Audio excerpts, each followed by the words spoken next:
বাংলাদেশত শেহতীয়াকৈ হিন্দুসকলৰ ওপৰত যি অত্যাচাৰ কৰিছে এটো অত্যন্ত উদ্বেগজনক। আমি ৰাইজৰ দলে বাংলাদেশত হিন্দুসকলৰ ওপৰত কৰা এই অত্যাচাৰত অত্যন্ত উদ্বেগ প্ৰকাশ কৰিছোঁ আৰু অচিৰেই সংখ্যালঘুসকলৰ ওপৰত বাংলাদেশৰ সংখ্যালঘুসকলৰ ওপৰত কৰা এই অত্যাচাৰ বন্ধ কৰিবৰ কাৰণে আমি বাংলাদেশ চৰকাৰক দাবী জনাইছোঁ।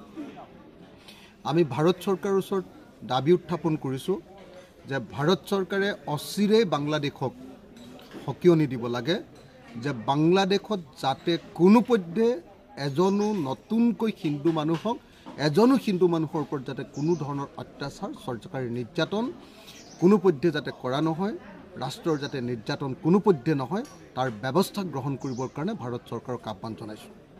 ভাৰত চৰকাৰৰ পৰৰাষ্ট্ৰ মন্ত্ৰী, বৈদেশিক মন্ত্ৰী আৰু ভাৰতৰ প্ৰধানমন্ত্ৰীক আমি আহ্বান জনাইছোঁ যে বাংলাদেশত একদম সৰু দেশ এখন, দুখীয়া দেশ এখন, সেই দেশখনত হিন্দুসকলৰ ওপৰত যি অত্যাচাৰ চলাইছে তাৰ ওপৰত এটা মাত্ৰ সাৱধানবাণী শুনাই দিয়ক যাতে কোনোপধ্যে বাংলাদেশে হিন্দুসকলৰ ওপৰত অত্যাচাৰ কৰিব নোৱাৰে, আৰু যদি কৰে তাৰ পাছতো যদি কৰে তেতিয়াহ'লে বাংলাদেশৰ বিৰুদ্ধে অৰ্থনৈতিক নিষেধাজ্ঞা জাৰি কৰিবৰ কাৰণে আমি ভাৰত চৰকাৰৰ ওচৰত আহ্বান জনাইছোঁ।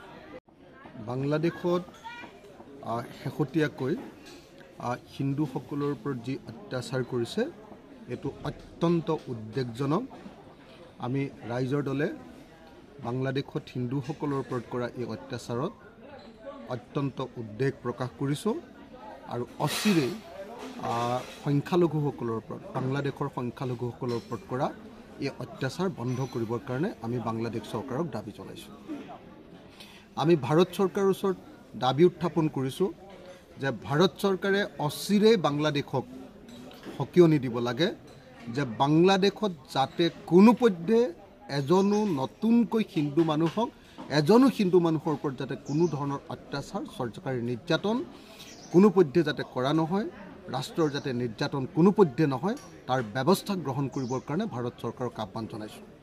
ভাৰত চৰকাৰৰ পৰৰাষ্ট্ৰ মন্ত্ৰী, বৈদেশিক মন্ত্ৰী আৰু ভাৰতৰ প্ৰধানমন্ত্ৰীক আমি আহ্বান জনাইছোঁ যে বাংলাদেশত একদম সৰু দেশ এখন, দুখীয়া দেশ এখন, সেই দেশখনত হিন্দুসকলৰ ওপৰত যি অত্যাচাৰ চলাইছে তাৰ ওপৰত এটা মাত্ৰ সাৱধানবাণী শুনাই দিয়ক যাতে কোনোপধ্যে বাংলাদেশে হিন্দুসকলৰ ওপৰত অত্যাচাৰ কৰিব নোৱাৰে, আৰু যদি কৰে তাৰ পাছতো যদি কৰে তেতিয়াহ'লে বাংলাদেশৰ বিৰুদ্ধে অৰ্থনৈতিক নিষেধাজ্ঞা জাৰি কৰিবৰ কাৰণে আমি ভাৰত চৰকাৰৰ ওচৰত আহ্বান জনাইছোঁ।